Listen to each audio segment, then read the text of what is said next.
എരുമപ്പെട്ടി മങ്ങാട് കാറുകൾ തമ്മിൽ കൂട്ടിയിടിച്ച അപകടം കുട്ടികൾ ഉൾപ്പെടെ 7 പേർക്ക് പരിക്കേറ്റു.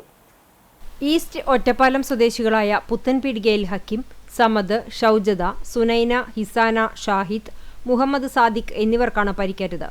ഇവർ ഒരു കാറിൽ സഞ്ചരിച്ചിരുന്നവരാണ്. ഇതിൽ 9 വയസ്സുകാരി സുനൈനയുടെ പരിക്ക് സാരമുള്ളതാണ്. വൈകിട്ട് 4:30 മങ്ങാട് സെന്റ് ജോർജ് പള്ളി ഗ്രോട്ടോയുടെ മുന്നിലാണ് അപകടമുണ്ടായത്.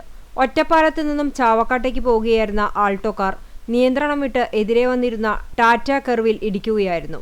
ആറ്റൂർ സ്വദേശി ഷാഫിയും കുടുംബവുമാണ് കർവിലുണ്ടായിരുന്നത്. ഇവർക്ക് കാര്യമായ പരിക്കുകളില്ല. ഒറ്റപ്പാലം സ്വദേശികൾ സഞ്ചരിച്ചിരുന്ന ആൾട്ടോ കാർ അമിത വേഗതയിലായിരുന്നുവെന്ന് ദൃക്സാക്ഷികൾ പറയുന്നു. ഈ കാർ തെറ്റായ ദിശയിലേക്ക് കയറിയാണ് എതിരെ വന്നിരുന്ന കാറിൽ ഇടിച്ചത്.